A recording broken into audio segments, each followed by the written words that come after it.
Tenemos al teléfono a María Fernanda Quiñones, que es la presidenta ejecutiva de la Cámara de Comercio Electrónico, para que aterricemos un poco este tema que está en la agenda. María Fernanda, buenas noches, bienvenida a Blue 4.0. Hola, buenas noches a todos. Muchas gracias por la invitación.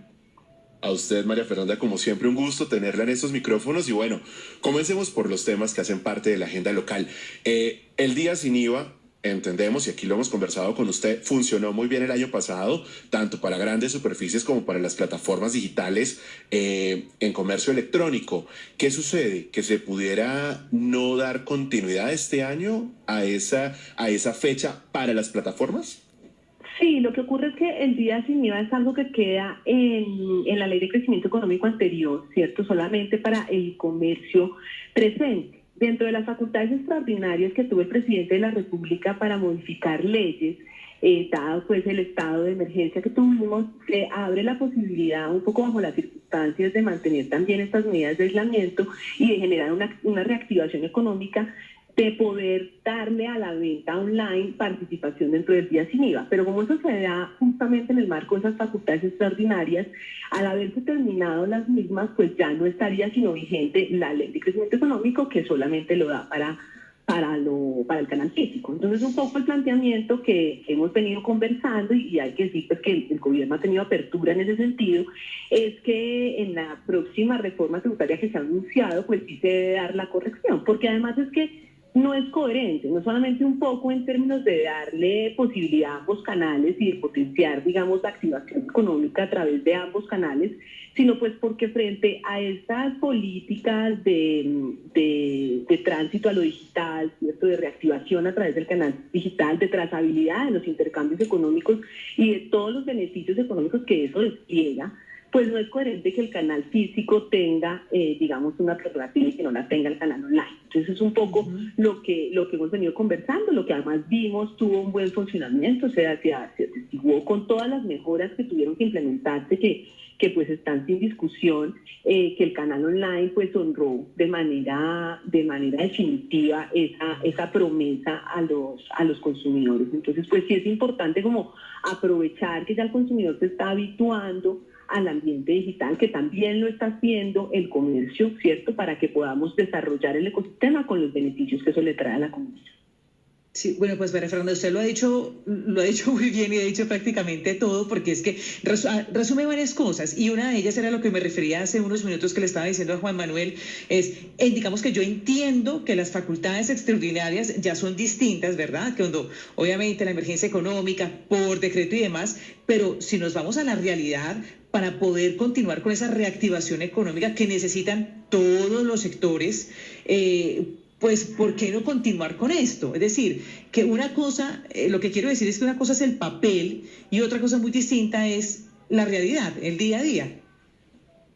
Así es, sin duda, digamos, la contribución que entrega el canal digital a esa reactivación económica y a esas nuevas dinámicas también digitales que generan muchísimos beneficios, pues es innegable entender que obviamente nos dio un impulso la pandemia, pero que todavía necesitamos el despliegue que se pueda dar para poder hacerle frente, obviamente, a esta reactivación empresarial. Y los días sin IVA, así como los eventos que se hacen, por ejemplo, lo que vamos a hacer nosotros ahorita a final de mes, que es el hot sale, son eventos, digamos, de masificación de las compras electrónicas, pues son oportunidades para justamente llevar a ambas puntas del ecosistema a esta dinámica digital, ¿cierto? Entonces yo creo que sí tiene que haber un aprovechamiento pues pleno desde todos los canales de esos momentos. Eso es un poco lo que hemos venido conversando con gobierno. Claro, últimamente nos preguntamos, hablando de hot sale y todas estas jornadas, si eso que son tan repetitivas, porque sé que desde la Cámara Colombiana de Comercio son unas, pero luego hay otras, y cada como entidad hay diferentes como movimientos de descuentos online a lo largo y ancho del año. Cuando son tantos y tan repetitivos, ¿la gente responde igual o no?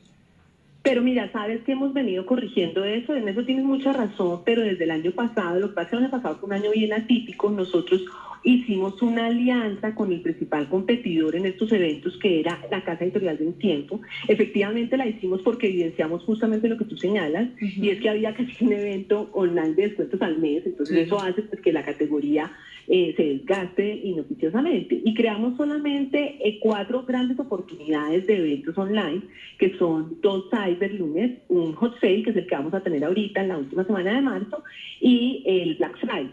Eso se conjugó con todo el tema de Madrúguela a la Navidad que trabajó el gobierno nacional el año pasado, uniéndolo un poco al tema del día sin IVA, ¿cierto? Y tratamos como de aunar esfuerzos para que realmente fuera una jornada de impacto. Porque, pues, por supuesto, lo que tú mencionas era una situación muy desafortunada de la categoría, pero lo hemos ya venido corrigiendo. Hay que naturalmente tomar acciones y eso tiene un desarrollo, pero lo hicimos ya desde el año pasado y solamente tenemos 4 grandes eventos, más, por supuesto, los días sin IVA, que obviamente son también eventos de activación de ventas. Entonces, es un poco como saber manejar y conjugar esas fechas especiales para realmente activar el consumo, y eso hicimos también a final de año, saliendo, digamos, acompañando al gobierno nacional en el tema de Madrúgala a la Navidad. María Fernanda, ¿cuál cree usted que es la razón para que recapitulemos ese tema del día sin IVA por el cual no se quiere o no se ha querido incluir dentro de la reforma tributaria? Tal vez es por lo que representa en términos de impuestos o digamos que más bien se subestima el impacto que puede tener sobre la reactivación económica. Hablemos un poco de lo que va a pasar. Sí, yo creo que las consideraciones, digamos, por las cuales no se incluyó, pudo ser una subestimación del canal. Eso es una posibilidad que hoy ya no está sobre la mesa porque el canal es otra cosa después de este año.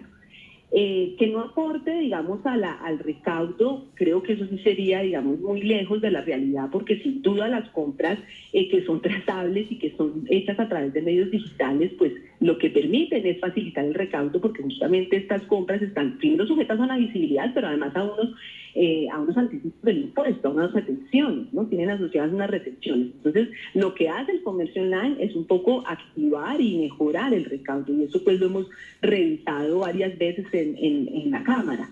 Entonces, yo creo que ahora las circunstancias están dadas para que realmente se aproveche esta oportunidad en la reforma tributaria, pues que es realmente la única oportunidad para hacer esa modificación. Eso se tiene que hacer por una modificación de ley tributaria. Y pues se cambie ese planteamiento para que pues incluya las ventas online. Yo creería que ya las condiciones están dadas y ampliamente explicadas por los mismos hechos que vivimos durante esta época. Sí, María Fernanda, podría hacer una pregunta obvia, pero me gustaría que la desmenuzara con el conocimiento que usted tiene. ¿Quiénes se benefician con los días sin IVA? Se benefician, digamos, todos dentro del ecosistema. El comercio electrónico es un ecosistema. Entonces yo te diría, se beneficia en principio las partes de la operación de intercambio económico, el consumidor que sin duda pues tiene acceso a unos bienes que desea a un menor precio, se beneficia el comercio que puede generar un mayor volumen de ventas. Entonces, obviamente sí hay una reactivación económica porque hay una reactivación de los flujos y de los intercambios, ¿cierto? Eso es evidente. Y lo vimos por el comportamiento, digamos, del consumo en esos días. Fue un comportamiento bien importante, que superaba, digamos, en 5 veces un consumo habitual de un día promedio en comercio electrónico. Entonces, por un lado, pues hay obviamente una activación del ecosistema, pero alrededor del ecosistema hay muchísimas otras actividades. Entonces se beneficia la actividad logística, se beneficia la inclusión de los pagos digitales, se benefician, digamos, muchas otras industrias que están alrededor de la materialización de una operación de intercambio económico en el ambiente digital. María Fernanda, la quiero llevar a un segundo tema que me parece también muy importante y que tiene que ver con las plataformas que funcionan en Colombia, que cada vez tienen un mayor número de usuarios, pero que no están domiciliadas, como usted bien lo plantea, en varios escenarios en nuestro país. En pocas palabras, venden muy bien, porque pues sus servicios son adquiridos por los colombianos, pero los colombianos que adquieren ese servicio en realidad están comprándole a una empresa cuya facturación pues no se da aquí, sino que se da en otro lugar. Insisto, hay quienes están en el Reino Unido, otros están en diferentes lugares de Europa o en Estados Unidos. Esto está generando una tendencia a nivel global que se llama la tasa Google, imponer una tasa de impuestos a la economía digital. ¿Usted cree que estamos próximos a ese debate en Colombia? Pues yo espero que no. Digamos, un poco hemos venido, sí, escuchando, digamos, algunos planteamientos académicos y de medios sobre eso, pero un poco yo creo que está dado sobre premisas que no se han estudiado técnicamente con profundidad. Lo primero es que estos impuestos sobre la economía digital están discutiéndose en el seno de la OCDE, ¿cierto? Y están teniendo una serie, digamos, de alternativas sobre unos pilares que, como tú lo planteabas en la introducción al programa, tienen que ver un poco con que no se haga el impuesto en función del establecimiento permanente, sino que se empiece a entender que por ingresos se debe tributar, o se tenga, por ejemplo, en el pilar 2 una base mínima, un gravamen mínimo, cuando estén localizadas, digamos, en una jurisdicción que sea de nula o de mínima imposición. Ese tipo de discusiones no se han resuelto, tuvieron una frustración porque se paró pues Estados Unidos de la mesa en el gobierno pasado, pero ya se está dando nuevamente una apertura, digamos, a esas discusiones, y es importante que se tengan desde una perspectiva global, justamente porque son negocios globales. Entonces, la preocupación, digamos, que obviamente asalta a esta industria es que se dé un planteamiento, digamos, de un gravamen de esta naturaleza cuando no se han resuelto estas discusiones, y eso inhiba, digamos, la competitividad de Colombia como una jurisdicción que tendría, pues como única, además en la región, un gravamen de esa naturaleza. Además, también tengo que decirte que esa discusión de esos gravámenes que se han venido dando, sí, en países como Italia, Reino Unido y Francia, está siendo cuestionada su implementación. Entonces, es un tema que no está acabado de implementar y un poco está siendo cuestionado porque realmente puede generar como esas islas, ¿cierto?, que pues hagan muy difícil el comercio electrónico en esas jurisdicciones, o digamos el desarrollo de la economía digital. Pero además no olvidemos un tema que a mí me parece fundamental, y es que el desarrollo del comercio electrónico en ese tipo de jurisdicciones donde han tenido, digamos, más debate, la Digital Tax, tiene una ruta muy diferente a la que tiene en jurisdicciones como la colombiana, donde el comercio electrónico está en un desarrollo muy incipiente y necesita de la provisión de ese tipo de servicios, obviamente con unos precios competitivos para poderse desarrollar. ¿No es cierto? Porque además son servicios que prestan esas únicas plataformas, y así funciona en todo el mundo. Pero además, entonces hay que ver un poco cómo se da esa discusión. María Fernanda, es súper complicado porque mire lo que ha pasado con Amazon cuando le imponen un impuesto como del 3% sobre sus ventas, y él se lo traslada a los vendedores que utilizan su plataforma, y sabemos pues que los vendedores no se van a tragar ese sapo y le van a trasladar ese impuesto a los usuarios finales, ¿no? Que es muy complicado. Sí, totalmente y también está pasando no solamente con Amazon, Google, Facebook, sino también, bueno, con Apple, que también está dentro de esa ley de GAFA o la tasa Google, y lo que pasa es que empiezan a jugar varios factores como la libertad del usuario de poder elegir dónde va a comprar, qué teléfono utilizar, y por estas leyes y por estas normas pues se les van a encarecer un montón los servicios o los productos que quieran adquirir. Y está complicado el tema. Además, recordemos que lo llevaron a la OCDE porque las empresas tecnológicas se pararon la raya, porque al principio era súper arbitrario el tema, ¿no? Era de cada gobierno, yo te pongo tu impuesto, y hasta que ellos dijeron, no, vamos, y en la OCDE hablamos todos. Claro, porque es justamente eso, un tema de discusión global que debe darse de esa manera. Equitativo. Para que realmente, exacto. Claro, eso no lo puede aplicar en algunos países. Pero ojo que Alemania, Italia y Francia ya van adelante. O sea, no se ha logrado la negociación en bloque. Ahí está lo difícil que ustedes plantean, pero ya hay algunos países importantes que empiezan a marcar tendencia. Pues claro, no fácil, y ahí fue donde pasó lo de Amazon, por ejemplo. Esta semana salió que están esperando a ver cómo se va a implementar. Claro, porque empieza a pasar justamente lo que ustedes mencionan. Se lanzan al vacío, los dejan solos y tienen que entrar y recular, como dicen, ¿no? María Fernanda, ¿usted no cree que el gran problema de ahora hacer este tipo de leyes, de tratar de grabar estas grandes empresas, fue la lentitud con la que se pensó en grabar estas empresas? ¿Por qué no se pensó hace 10 años? ¿Por qué nos estamos demorando tanto? Y usted siente que los gobiernos, o por lo menos el gobierno colombiano, ya está pensando a futuro, porque yo lo que veo y la sensación que tengo es que todos los gobiernos están viendo a ver cómo contienen las cosas hoy. Vamos a contener este monstruo hoy.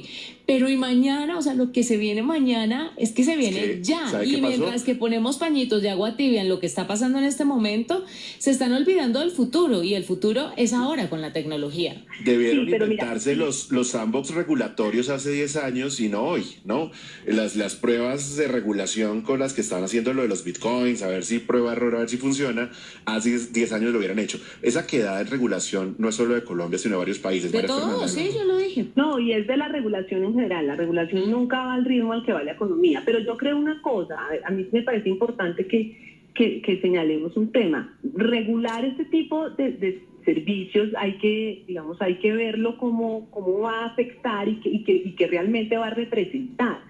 O sea, cuando uno ve si lo que va a generar es que se inhiba el crecimiento de un sector, están generando otro tipo de sinergias en términos económicos, como la trazabilidad de intercambios económicos que generan una mejor fiscalización, como la competitividad en términos, digamos, globales a través del comercio electrónico transfronterizo, como la generación de empleos, porque como tú lo decías, el futuro es ahora y los empleos del futuro están en estas dinámicas digitales, pues hay que ver si un gravamen con una perspectiva inmediatista para generar un recaudo sobre además unas empresas que no tienen una ruta, digamos, de apropiación, de desarrollo consolidado, sino que están empezando a crecer y que crecieron por una cosa totalmente coyuntural, que fue la pandemia. No es un crecimiento que pueda decirse ya está sobre bases totalmente sólidas, sino que está en construcción, pues no va a generar un desarrollo económico al país. Entonces es desde esa perspectiva, digamos, un poquito más macro y en el largo plazo que se debe valorar una regulación de esta naturaleza. Porque si ponemos una ruta, digamos, de gravámenes así, que en productos como este pues van a generar un traslado natural al consumidor aquí y en cualquier parte del mundo, porque son productos, digamos, que son únicos, ¿sí? Tú necesitas de estas plataformas para posicionar tu producto. Eso va a tener una afectación en la reactivación, en el emprendimiento, en estas rutas, digamos, de apertura hacia el mundo comercial, que es mucho más fácil a través de los canales digitales, pero se requieren de este tipo de herramientas. Entonces, yo creo que hay que ver ahí cómo se maneja el tema de la regulación y qué está en juego para ver qué tan oportuna es, ¿no? Y sin duda tenemos que hacerlo dentro del marco de discusiones, pues como las de la OCDE, a la cual pertenecemos, pues yo creo que es una premisa, ¿no? Claro, nos metimos allí y hay que estar a la altura de los debates globales que tienen países como Francia, como Italia y como Alemania. Pues es María Fernanda Quiñones, la presidenta ejecutiva de la Cámara Colombiana de Comercio Electrónico. Vamos a estar muy pendientes de lo que será la reforma tributaria, como siempre, en cuanto a comercio electrónico, en cuanto a economía digital en general. María Fernanda, gracias por acompañarnos esta noche. No, a ustedes muchísimas gracias. Yo necesito a María Fernanda para que nos tomemos un café y echemos rulo sobre esto. No, pero es que además pero con puente. Pero sí, arrancan el viernes y terminan el martes. No, es que el tema me priva. De verdad, es una cosa, me apasiona. Y echar globos, además. Que sea un cafecito con galletas, porque eso es largo. María Fernanda, gracias por acompañarnos. Bueno, un abrazo, que estés bien. A ustedes.